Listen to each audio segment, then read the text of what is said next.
Today's episode is all about the F word, not the one you're thinking about, the other F word, failure. Yeah. We're going to talk about why failure can actually be a good thing. I'll share with you some cool examples about how to calibrate your fear of failure, reframe it. Um, and I'll share at the end of today's episode, make sure you stick around to the end, one of my personally most powerful goal setting questions that reframes failure and uses it as a force for good in your life. How does that sound? I'm not exaggerating, I promise. I'm so excited for today's episode. And before we get started, welcome. This is the Present and Productive podcast. I'm your host, Leva Hendred, strategy consultant by day, musician by night, turned behavior design coach. My focus is on joyful productivity because I truly believe that when we're finding joy in our work, that's when we can start loving our dreams into life and find life-giving productivity. My mission is to help busy people align their minds with their time so that you can reclaim the joy of your work. And before we get started, I want to say thank you so much for being here, for showing up, for learning with me and together. I'm always preaching, practicing what I'm preaching to myself. And my goal is that today you'll have a refreshed perspective on how to think about failure and how you might harness its scary looming power for good. But before we dive into today's episode, I want to start with a silly story. One of the most hilarious things that I used to do when I was in middle school, like 6th and 7th grade, was I used to go ice skating in the summer. And it's not like I lived in Canada, I lived in Kentucky. So ice skating in the winter, somehow it was just always too cold, and ice skating in the summer was just even more absurd because it was super hot. There would be pools of water happening on the ice. But what was so great about ice skating in the summer is nobody was there. We would always have the rink totally to ourselves for a free skate. And so I had 100% free reign to slip, fall, bump around into the wall without any embarrassment. Whereas in the winter, I pretty much was like clinging to the safety of that side railing the whole time. With summer skating, nobody was there to laugh at me except for some of my friends. And I just remember this incredible incident where we would sprint up and down the middle of the rink, which you don't usually get to do in free skate. And we had competitions for who at the end of the rink could fall the best. It was one of the best lessons of my life because once you learn to really confidently fall and learn that you're not going to break a bone, that you can fall and it can still be okay, just everything in ice skating was a lot less scary. For me, it unlocked a whole new level of confidence because I wasn't afraid of falling anymore. And you can see where this is going. When you're not afraid of failure anymore, when you start to take on some of those failures in a safe space where it's not shameful or embarrassing, you don't have to worry about looking poorly in front of other people, it can unlock a whole new level of confidence for you in your life. I want to share with you this quote about failing from J.K. Rowling, one of my favorite authors. It is impossible to live without failing at something, unless you live so cautiously that you might as well not have lived at all, in which case you fail by default. Oh my gosh, that quote is so powerful. You fail by default if you live so consciously out of a fear of failure.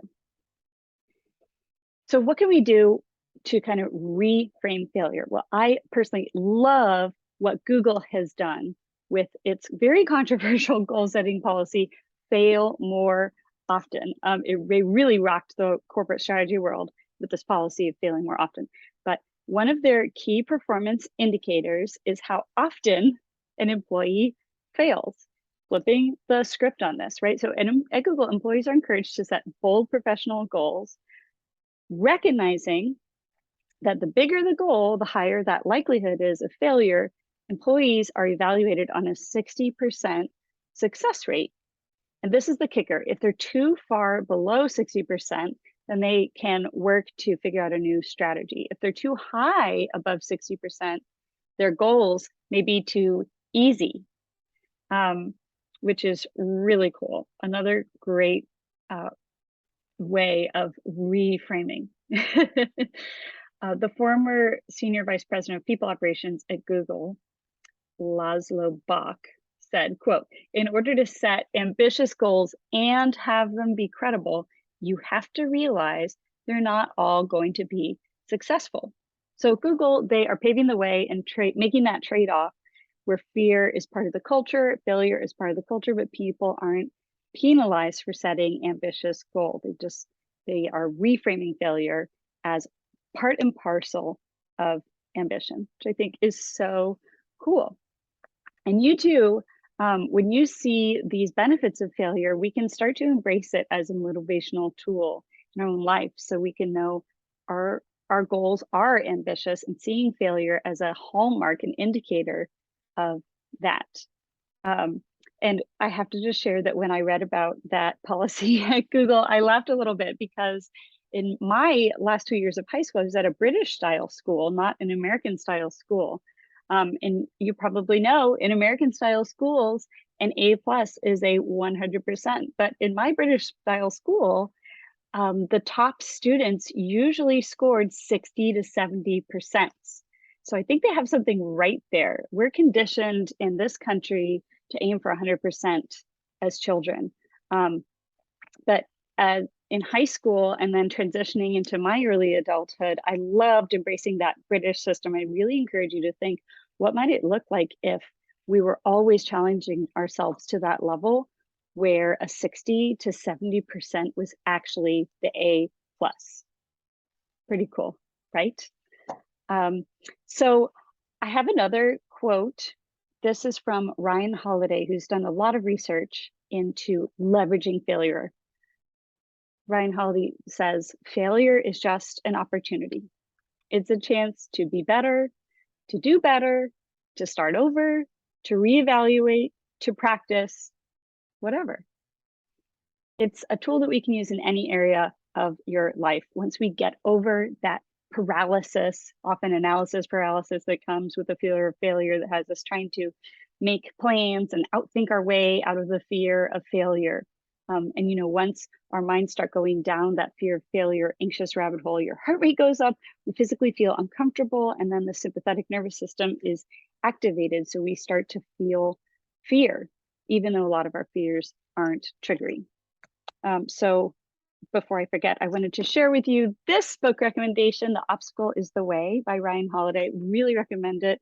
Although I have to be perfectly honest, the issue of transparency, I haven't read it cover to cover. It's a little more masculine than my personal reading flavor, I'll put it that way, but it has some really great, inspiring stories of people who have turned trials into triumph, as he so masterfully writes. So at the end of this episode today, I want to tell you a little bit about how you can take failure and reframe it. There's something that's really triggering your fear, because the fear sets in, it's real, it's physicalized, it takes over. We can't just ignore that. And that's the problem with just saying, okay, I recognize that I might fail, and then moving forward. The fear is real, and we have to address it. We can't just reframe. So the exercise that I love the most for recalibrating fear of failure is called fear setting. And I discovered it on Tim Ferriss's blog about fear setting. So he has, where did this go? Shoot.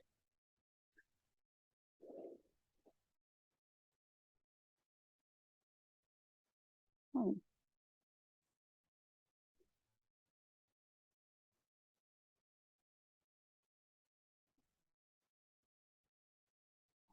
There we go.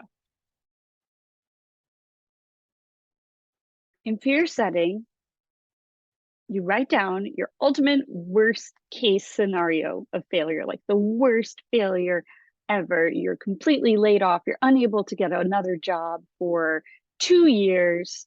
You just get that horrible, icky scenario out onto the page. There's real clarity in writing some shadow monster fear down out onto the page. And then once you really describe what that failure would look like, the lowest, worst case failure, get some objectivity by assigning it a number. This is what I love. So, how likely is it that that scenario will happen? I literally, at a percentage chance, with 0 being impossible, there's no world in which this failed universe would take place. And then 100%, where absolutely I'm 100% going to fail. Taking the time to write it on paper is like turning the light on that boogie monster so you can really face whatever it is. And wherever that scenario falls, if there's a 95% chance of failure, if there's a 60% chance of failure, or if it's more like a 5% chance of that horrible worst case scenario, then once you've taken the time to write it out, you can start mitigating the risk of failure, right? You can think through strategies. Okay, if that happened, what would I do? Or what are some things I could do to lessen the fall so that worst case scenario would be a little bit easier, and I know that I'd be able to navigate my way through.